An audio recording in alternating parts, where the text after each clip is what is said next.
We acknowledge that Tri-Cities Community Television operates on the traditional, ancestral, and unceded territory of the Coquitlam First Nation.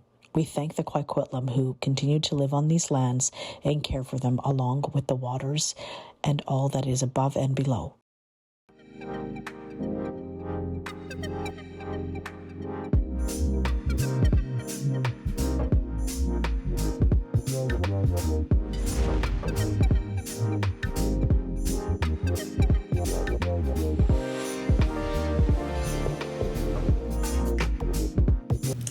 Hi everyone, it's Cathy Cena with Tri-Cities Community TV, and we are here at the Coquitlam Poirier Library. We'd like to thank the Coquitlam Library for donating this space for us today. And with me today is the Soroptimist International of the Tri-Cities, the president, Megan Seaton, and Renee Chadwick is with us as well. Renee is the chair of their big gala that's happening next month. But we're here to talk about Soroptimists in the Tri-Cities and the impacts that you're making on girls and women in the Tri-Cities. So, Megan, could you please start us with who is the Soroptimist, who are you, and what is your mission? Okay, Soroptimist actually is a worldwide organisation, and there are chapters around the globe. There are actually multiple chapters within the Vancouver area itself. There's North Vancouver, there's Vancouver, we're part of the Tri-Cities. Yes. And the overall mission of Soroptimist is women helping women. Okay. So we can pretty much do any volunteer work we want, but it has to be primarily aimed at women and girls. Women helping women, and those are your initiatives, and that's what you stick to, essentially. And what inspired you to get personally involved, Renee? Well, I was working at the time and I was preparing for retirement, and I've always volunteered all my life, and I really was drawn to the mission and the values that the Soroptimists presented. I saw an ad in the local paper, and I came and sat in 3 meetings just to see if that aligned with my values, and it certainly did. And I jumped in, and when I retired, I really jumped in and helped in a whole bunch of different capacities. And I'm loving it because you actually get to meet lots of people, and like-minded women like myself. You start to gain friendships, and really fulfills your life in a lot of ways. Now, your Tri-Cities club is quite strong. How many people, how many women are in this Soroptimist of the Tri-Cities, Megan? It varies from year to year, but we hover around 45 to 50 women. So we are actually, if not the biggest, usually one of the biggest clubs in Canada. So with 45 to 50 women meeting on an ongoing basis, tell us about some of the initiatives that you have going on. I want you to speak a little bit about Bee's Closet as well, if you don't mind, and then we'll get into some other things as well. Yeah, go ahead. Yeah. So Bee's Closet is one of our main initiatives, and basically it's just a storage locker that we've turned into a shop. Okay. And women can come and shop for free. So our main customer base is women fleeing abuse. A lot of the time when women flee abuse, they leave with just the clothes on the back. They may get housing, but usually that house is empty. We don't do large furniture, but it's all the small bits: pots, pans, tea towels, bedding, knives and forks, plates, all the little things that cost a fortune, but you need in order to be able to make a home. So we take donations from people that are doing estate downsizing, clearing out the house. We do request that it's like new, or don't be giving us something that you wouldn't want to receive yourself. Right, of course. And so we do a donation day every single month that we advertise on our social media. We take in donations, and we basically build the shop. And then these women come with their social workers. We only accept women coming through social workers so that we know we really are getting the women who need this help. Right. And they come in and they leave with a package, all in boxes, and the ladies even wrap the plates in tissue paper. It's so nice.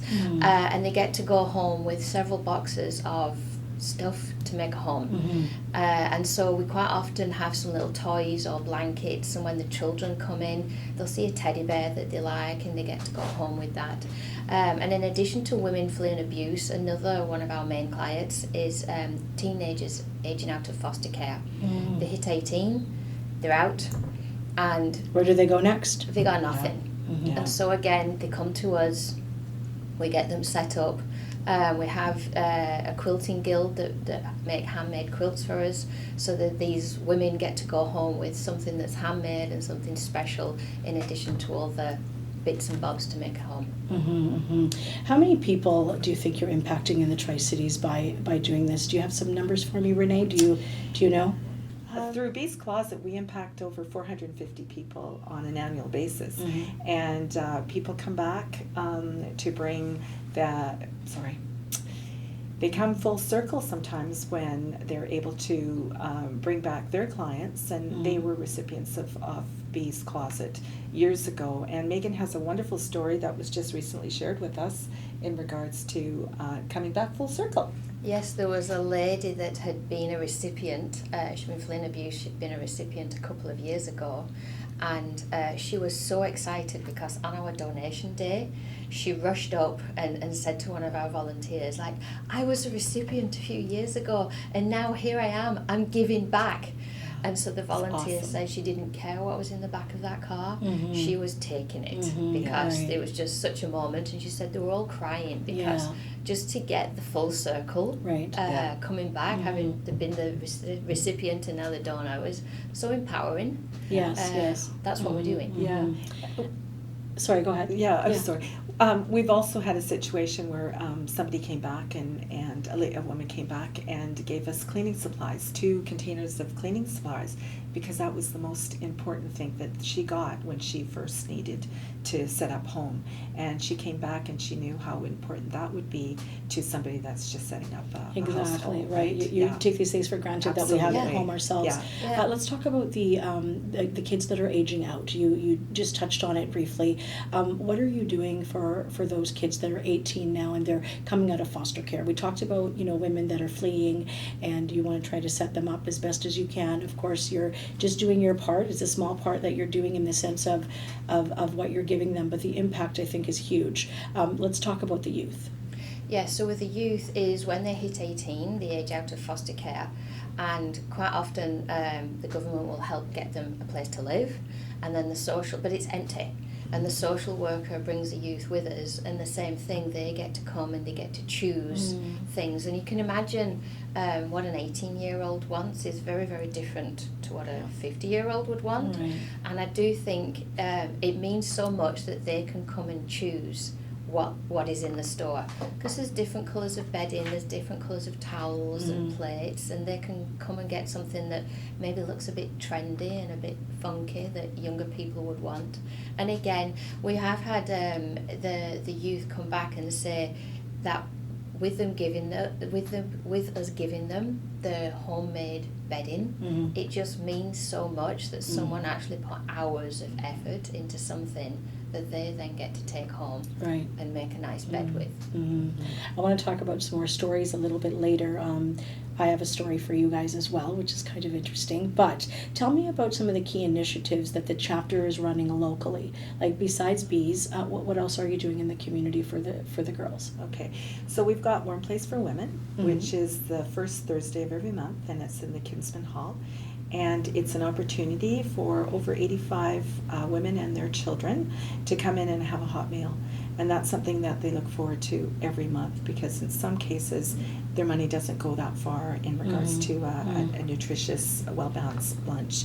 When you started this program, are you seeing growth year after year with this program in terms of people really looking for a warm meal the first Thursday of the month, you said? And so is that growing? Are you seeing that there's more, really are talking about a little bit of, I won't say homelessness, but what are you noticing in the community? So maybe I'll get Megan to talk to that, because I wasn't around at that time. Okay. But it was started, and very few people came at first. Yeah, Right. it was actually started, I think about 15, maybe longer years ago, when the local mayors were trying to tackle the homeless problem. And we actually intended it to be for homeless women. On the first night, one homeless lady showed up and was surrounded by 10 really eager Soroptimists, but she did very well. And so what she explained was that the homeless women aren't coming because they don't want to leave their belongings, because they'll get stolen, so they're not going to come. Yeah. Right. And what we learned from her, she's actually one of our success stories because she was a grandma. She lived in a trailer park, and then the trailer park was knocked down to make new townhomes, and she just fell through the cracks and ended up on the streets. We managed to hook her up with some services. She got herself a home, she got herself a job, and then her grandchild was in care because her daughter was a drug addict, and because she had a stable home and a stable job, she got the 3-year-old out of care and living with her. So that was such a success story, and that was that's amazing. that was our first One Place for Women customer. And then it evolved over the years, and we found that it's the one paycheck away from being homeless is basically our entire clientele. Right.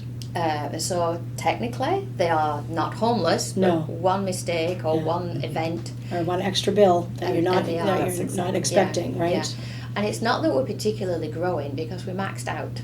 There's only so many people we can get in the room, Yeah. and so we accept 80 to 100 people per month, and so because they bring the children as well, Yeah, of course. and it's maxed out every single month. Yeah. So back to your question is, are you growing? No, we've been maxed out for years. Like, So it's more you're looking for a larger space, yeah. and there aren't any. No. Coquitlam doesn't No. offer those No. kinds No. of things. No. Yeah, No. exactly. The other thing that we do in that time is that we do crafts for the children, and they really look forward to that, and especially around themes. So Easter will be one that's coming up. You just did St. Patrick's Day. Yeah, and St. Patrick's Day and Valentine's Day. Right. And then we have a kind of a tables of donated clothing and toiletries and things like that, so they can shop actually. So they go home with something for their own person, but they also go home with a craft for their children, and it's really quite heartwarming. We have a number of businesses that support this. They donate the meal, whether it's through a cash donation or they provide the food itself. And like Megan said, we have about 10 volunteers that are there every Thursday, every month, and it is such a heartwarming evening. Yeah, it sounds like it. How do people find out about this? Like, I feel that it's kind of like this unknown thing, and it's maybe word of mouth, or if you know someone that knows someone. Like, I would never know that some kind of service like this would even be available. Yeah, it seems to have grown through word of mouth. Okay. I think when the women have come years ago, they'd tell their friends and they'd tell their friends. So we don't actually advertise it anywhere because No, of course not. we're full. Yeah, you're And full. so There's there's just no You're point. not lacking people. And it's just grown because, again, if you and your friends are all one paycheck away from being homeless, not only do they come and get fed and they get to shop for clothes, they get to go home with leftovers. And there was one time when a woman was leaving, and Cobb's Bread had donated a load of bread, so we had various totes of bread, and she was getting these teenage girls to fill their pockets with bread. And of course the teenage girls were whining and complaining because it's not cool. And she looked at them and she said, "This is all we've got to eat until I get paid next week. Fill your damn pockets." And that was just like a real moment for, this is, it's a proper meal, dessert, bread, which is probably the only proper meal they had that week. Yeah. I'm just getting teary-eyed because I just couldn't imagine that. No. I was at an event years ago when you guys had your gala at the Westwood Plateau. Oh, yeah. And I remember a young lady, a recipient winning a scholarship. I then, for some reason, I just do strange things. I followed her on social media. Yeah. And she is now married, and she has children, and she's flourishing, and she's thriving in her environments. And so I know we talk about impact stories, and we talked about, sharing some of those stories, obviously without mentioning names. But I just remembered her because she was such a bright light, and her story really resonated. And so I think that's the give back, and that's your heart becomes full. Yeah. Because of these stories that are happening. Absolutely. Like that woman running in. Like, I lived in co-op housing, and I will say till the day is long that I lived in co-op housing. I'm not embarrassed of that. A woman coming into Peace Closet and saying, I use these services, and now look at me, and I'm now bringing my clients here. Like, that's exciting. A lot of people would want to forget about that part of their lives, but it's about the people that are giving you the hand up that you can't forget about. Those are the ones you need to be grateful to. Why is investing in women and girls so important to both of you, and also to the community where we're trying to build a stronger community? Why is that important? Well, I think for me, I came from immigrant family, and my parents gave me an opportunity to strive in Canada. Mm-hmm. And you know, through my professional career, you can see how males were advancing more than females. Right. And fortunately, I have the educational background, and I was able to do the advancement, but I see a lot of other women that aren't able to do that. And so if I can make a difference in their lives by, you know, supporting the things that they do, it's really important for me to grow them so that we have a stronger community, a more balanced community. How about you, Megan? For me, that is part of my background and part of studies, so I'll go on a few different tangents.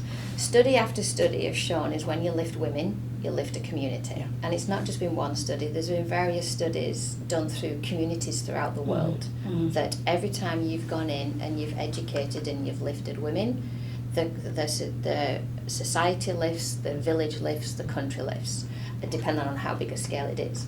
And so I wanted to live in a good community, and I wanted to bring my children up in a good community. And part of that is lifting women up that will then lift their families up, and then the whole community gets elevated when you lift women up. So that's part of it. And then part of it is back from my story. I was from a deprived area in the north of England with a lot of social problems. So I actually got to live in a society and got to see what it looks like when women aren't elevated, when there's no volunteer work, when there's not a good community. So when I emigrated to Canada, I wanted to, I mean, if you want to live in a good community, you have to do the work to help get that good community. And then this ties into why I'm a Soroptimist as well, in that I got out of the ditch, and my motto is if you get out, you throw the ladder back in and you help another woman get Very out. nice. Yeah. And so Love that. I've been a Soroptimist for 20 years. And so I've had 20 years of seeing us throw ladders back into the ditch for women to climb out. And then when you get the success stories from Bee's Closet, some of our award winners that have gone on and then come back, you know, they've now got degrees, they're now social workers, they're now all these career women, you know, and they keep in touch and they come back, and you just see, okay, that woman, that she went up that ladder, and now look at her, now she's giving back and into the community, and that's why we pretty do it. remarkable. Yeah. Yeah, exactly. Let's talk about local partnerships. Like, we know that obviously without volunteers you guys couldn't do what you're doing, but we talked a little bit about it earlier. Local partnerships help your organization achieve its goals. What are local companies and groups doing for you to help you sort of carry on? So there's quite a few ways that people can help us. As Renee said, there are businesses that come in and they make the meal. We have a local old folks home, and they have the kitchens and they have the capacity to be able to make a lot of food. Because when you're feeding 80 to 100 people, it's basically a small wedding. Yes. Once a month. That's Yes. a lot of food to Yes. make. And so to have businesses with kitchens big enough to be able to handle that. So we do have some local restaurants that will make the food and then just deliver it to us. We also have people that will just give us money that we buy the food for. But we have a lot of sponsors and donors that give us money, that because there's the rental fee on the storage locker at Bee's Closet. If anyone can help us either get cheap or free access to storage closets, that is our biggest bill for Bee's Closet, is the storage lockers and the rental for that. So if you could help, please reach out. We would be really grateful. So we take money and donations from local businesses, and that funds the programs. We as Soroptimists, we don't get paid. We actually pay annual fees to be a Soroptimist. So when a donor gives money, that almost every single penny is going to the programs. A lot of the time on admin, you know, we pay for the cards, we pay for the posters. We almost never submit expense receipts. Right. So all the money is going to the programs. And so basically any business, anyone can help us. If you don't necessarily have product or food you can give us, we do have people that give old towels. There's a local company that they're reject towels that are still embedded, that are still perfectly fine. They're just not good enough to sell. Yes. They donate all of that. We did get in with another company that was giving us pots and plates. Again, slight seconds rejects, but again, it's going to the garbage dump or it's coming to us and it's perfectly. Right. Actually, I wanted a set. There was some really nice sets. I was like, oh, can I take that? No, it's for women in need. That's right. So anyone can give, and we use the money on the programs. Okay. The other thing that we did last year, which was remarkable, is the number of people came to us to want to fundraise on our behalf. And so they've done burger and beers, and they've given all the proceeds to us. Oh, fantastic! Which is amazing. We've had people that have had weddings, Megan, and instead of gifts, their guests were able to donate to the Soroptimist Club. We've had entertainers that put on a show, and they've given the proceeds as well. So we call them our pals because they're fundraising on our behalf, and we really, really love that opportunity that we can align with them because we're spreading the word of the work that we do. What would you say, looking ahead, what are some of your challenges? With the climate as it is at the moment, fewer businesses are giving, and the ones that still are giving less. We have really noticed a decline in donations. Okay. So that's our biggest challenge. It's paying for the storage lockers for Bee's Closet, paying for the programs. Right. Yeah. So what are your hopes for the chapter moving forward? Well, I think my hope is that we are continuing our awareness in our community, and people see the value that we bring to uplift women in our community. And I think as we go along, like through the gala, we're able to expand awareness through there, and in hopes that there might be some potential sponsors that would like to come on board. We have different tiers, but we'll be open to any donations or any product that people would be able to give to support, because every little bit helps, and it does make a difference in a woman's life. And Megan, what about you? My hope is, from a personal point of view, is I'm developing some really good friendships through this club. So because like today, then we're going for lunch afterwards, and I speak to Renee more than I speak to my husband, and so you just got married. There's a problem. Yeah, I know. Sorry, Andrew. If you're watching, sorry, Andrew. You'd better be watching. Yeah. And so from a personal point is you're developing friendships. From a personal point as well, I get to go home and at least sleep at night. It's like the starfish on the beach, there's thousands of starfish, and the little boy is throwing the starfish in, and the guy says, you can't possibly save them all. And he's like, well, I just saved that one. I'm going to try. Yeah, and that's all you can do. And so you watch the news and you're watching everything that's going on, and at least I'm trying to do something. Right. But from a club perspective, we're a strong club. I want to maintain that strong club. And I believe, and a few of us believe, the reason why we're so strong is we have so many good programs. One of the programs we didn't mention is period poverty. There's so many people within our local community that cannot afford sanitary products. If you're struggling to put food on the table, you're not buying expensive sanitary towels, and they really are expensive. And so we do collection days that we just did at the Chamber of Commerce International Women's Day. Yes. And then we take those and we give them out through Bee's Closet, through Warm's Place for Women, through our programs. And that's just one of the additional programs that we do. And what I want to see is us getting more donations, getting more members, so that we can have more women doing more programs, because there's certainly enough need in the local community. That's not the problem. That we can grow and be helping more and more people. And so it's donations, it's help, and it's members. That's great. So why don't you leave us with your website and how people can get involved and contact you? Go ahead. Yeah, so our website, we are soroptimisttricities.org, or if you just Google Soroptimist Tri-Cities, you'll find our website. There's a contact button on there. Just reach out to us. We're also on Facebook and Instagram. You can reach out to us through social media as well. Just send us an email. Someone will get back in touch with you, and whether you want to come to a business meeting and check us out and see what we're about, or whether you want one of the sponsorship team to come and meet you for coffee and see how your business might be able to help us. We're retired. Yes, we are. We can come and see you.